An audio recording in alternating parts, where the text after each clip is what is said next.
Greetings, Soulswind here, and welcome to Let's Play Shapez IO. This is a puzzle game, and it's made by Tobias Springer, as you can see at the bottom right hand corner. That's the developer and the publisher, and this game is played on the Steam platform. So this is like a puzzle game where you piece shapes together, like you build a factory with belts and whatnot. Not exactly a factory, but just basically submit shapes into some kind of like a hub CPU, and it's just to level up and also to upgrade your machines or whatnot so that you process better, more efficiently, and things like that. So it'd be a mini Let's Play series where I just show how I improve. Okay, now I'm at level 17, so obviously I've improved, but I'll be able to show some of the previous setups that I've made because I did not tear them down, but I did tear some down, unfortunately. But it's okay, those are very simple ones that were not difficult to set up, so I could easily just maybe show what I'd set up before that, or just show how you can just submit something to meet the requirements. And also this game will still get some updates and whatnot, so it can change. If I'm not mistaken, there's going to be some wires update, so there'll be like Boolean logic. You can build logic gates, so like this and this equals to this or this, things like that. It's going to be like a computer system or something like that, more and more like a computer system. In fact, the hub looks like a computer chip, like a CPU chip. Also, the recent reviews as well as the overall reviews are currently standing at overwhelmingly positive. So a lot of people like the game, and let's see what exactly is so attractive about the game. I think out of the recent reviews, it's like 97% were positive, so how about we continue the game and we'll see what is so special. So we're gonna continue here. And we have a new upgrade available. Okay, so this is the hub. Anyways, this is the hub. And okay, I need to delete this. I tried recording once and it kind of failed. Anyways, okay, so the first level is just to submit the circle. So put an extractor. At the first level, you only have the extractor and the belt. So put the extractor, send this, and then send them in. And you can just feed this in. We need 40 to the next level. And also, we can see that these are the different upgrades. Of course, there will be spoilers, so I have already had some upgrades, so it's really fast right now, the belt and whatnot, but it's not this fast from the very beginning. You need to level up and you need to upgrade. So, at level 2, after submitting 40 of these gray circles, we will get this trash bin and the cutter. So we need to submit half a circle. It should be appearing on screen right now. So what we need to do is simply submit this like that and go in, and you see it disappeared, right? Because part of it has been stuck here after the cut. So we can show how it looks like. Oops. Yeah, it looks like that. This is the other half.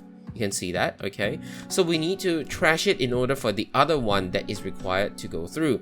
We still do not have the rotator yet at level 2.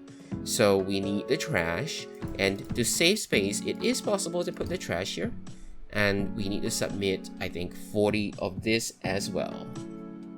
Anyway, for the upgrades, I'll also talk about whether some of the level up requirements will overlap with the upgrades and verbally talk about it.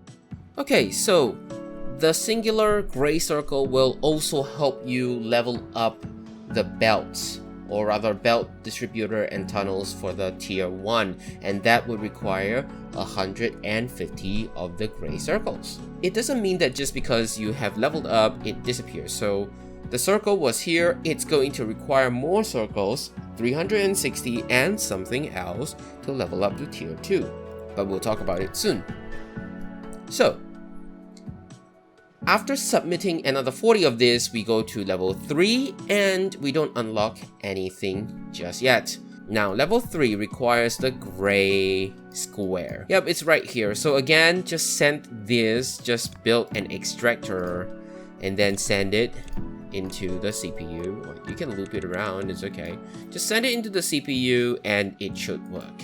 You may not need to take it from here. You can take it from anywhere else that supplies the square, like here as well, anywhere. Just zoom out, you see the map and everything. So now we'll talk about the map. This is a hub, and if you zoom out, you get to see which region provides what sort of resources.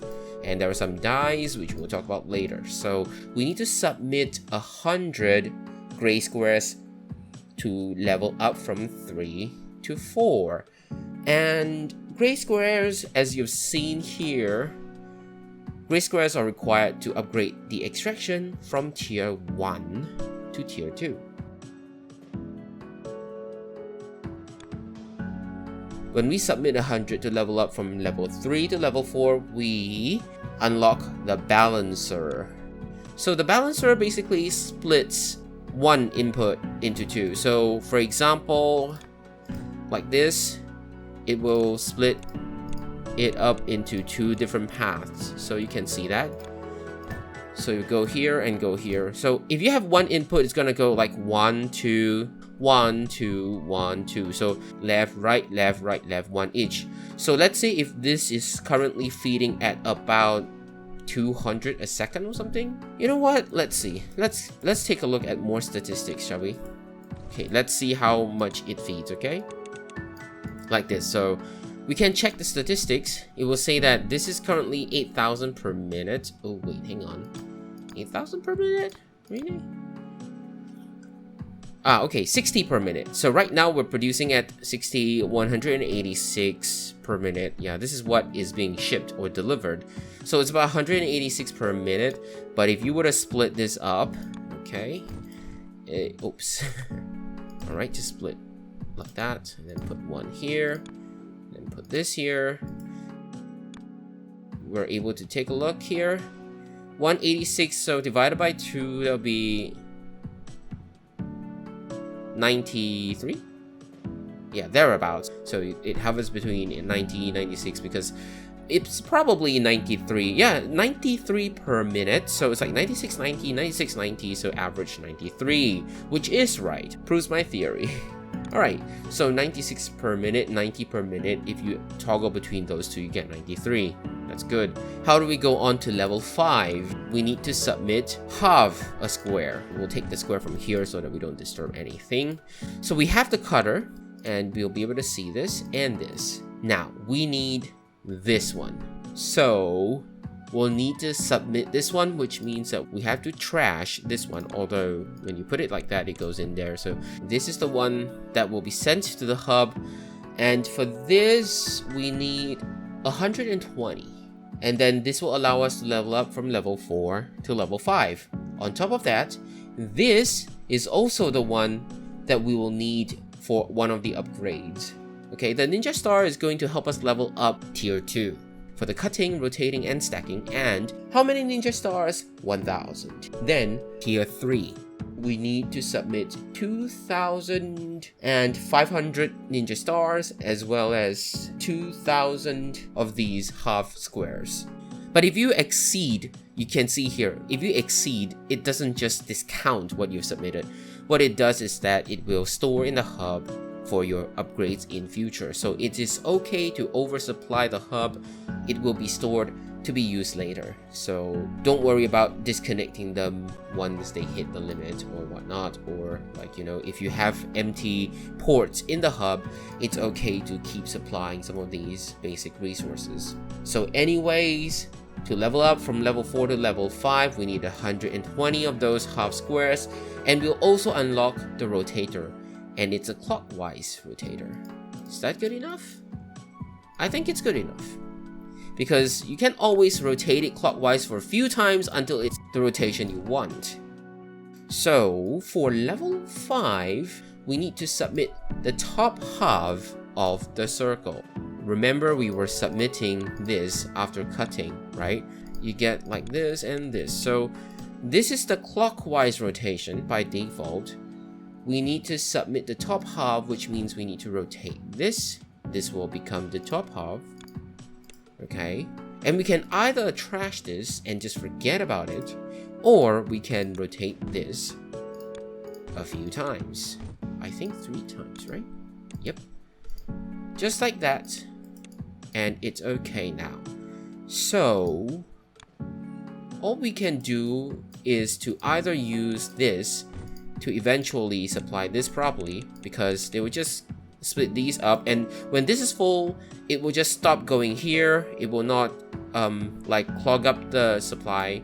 It will just stop going here and only go to here, so it's okay. You don't need to add a trash if you don't want to. I think it's fine. And also, if you still don't have enough submission for this one, now we have the rotator, we can rotate the other half instead of trashing it and increase our supply for this one. The top half of the circle will help us level up from level 5 to level 6. And the bottom half, however, as you can see here, we're submitting both the top half and the bottom half. The bottom half is actually what will be required for tier 3 of the belts, distributor, and tunnels. 360 of the gray circle and 1200 of the bottom half of the circle, which is basically one circle cut into two, and then you can double that. So if you have one circle output as a feed, you can rotate them and make them two. So you can quickly get this level up also. And since we have a cutter, we have a rotator, because the cutter always behaves this way, we can also get something else. We can get this, because this is also just gray, right? So we don't need to paint or whatnot. So what happens is that, because the cutter, it doesn't cut horizontally, it only cuts vertically. So what you need to do would be to rotate this horizontal and then do a cut. But the cut that we need is the top right hand corner. So what we need to do would be to put this here. Okay, direct this over to here. And then we can submit this and this. Alright, so of course we can rotate this. We can use the R key to rotate now that we mentioned that. Okay, R key to rotate. Alright, so unfortunately we're submitting the wrong side as well, but it's okay. Okay, we'll just toss this away for now. Doesn't matter. Okay, so this is one side, so you can rotate this, and then now they will all be the same. If you see a backlog, it's fine, because now it's very fast. It'll be easier to see when you're at a lower level or lower upgrade. Now it's faster, you just have to block it up like that so that you see what you're submitting and then send them forward. So this, we need 4,000 plus another 1,000 of the gray squares to level up to tier 3. We are now at level 6 after submitting 200 of the top half of this. If we submit just this alone, we need to submit 200 of this, and we go to level 6. Maybe we can talk about level 6 first, because it's still great. A level 6 level up requires 400 of this quadrant. So all we need to do would be to get these quadrants, and that's it. Not only that, but we can improve our output by doing this. Look, this is the one, so we rotate it twice, okay, as we would have already gotten or set up. Alright, so this gives us that. Okay, let me continue, because like if you have nothing here, it doesn't go there either, because it'll be stuck. Alright, so you see, eventually it gets stuck because you need to have your trash bin here in order for it to continue. So here, we just need to cut this. Okay, and we have the wrong rotation there, but the right rotation here. So that's good enough. And this, okay, you know what? I need some space. Give me some space. Okay, that's nice.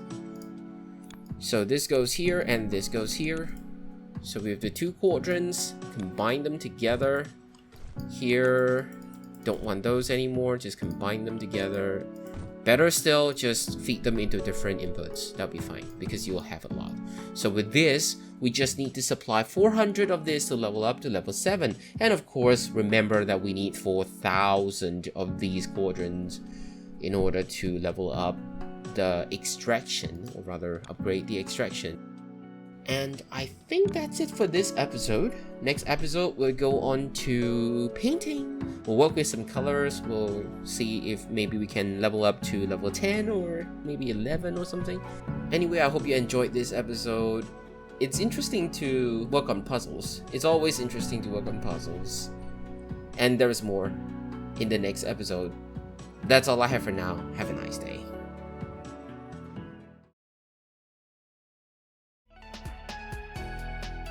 This is an add-on to show tunnel, the one that we unlocked as we go from level 5 to level 6. And I forgot, so yeah, add-on. Right, okay, suppose we want to pass some resources from the left to the right, and there's like 4 belts here, and obviously we shouldn't reroute them because they're going in a straight line, all 4 of them.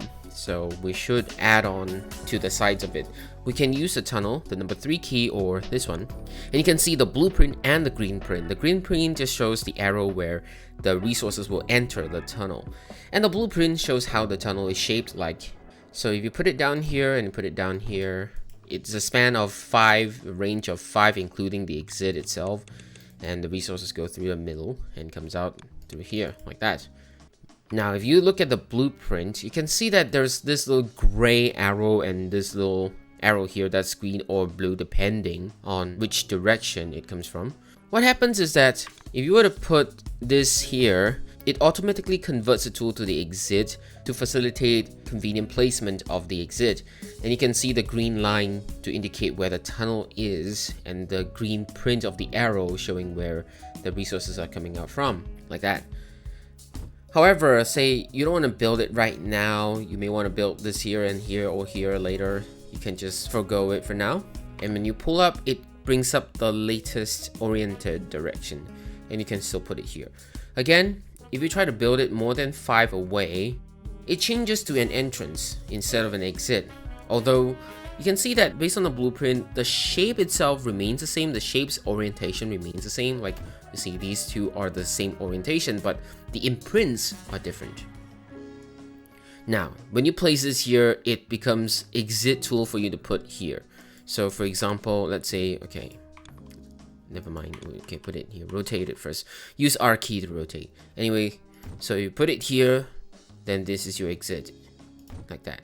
Now it's supposed to be another entrance and exit here, but now if you were to put it back here, look, the orientation stays the same, but it converts to the exit for you to use the tunnel exit instead of the entrance. So if not, you can just rotate it however you want to indicate where. It's a little confusing, but getting used to it isn't that difficult. Now, another thing to note would be that we can connect 2 tunnels together by having another entrance here.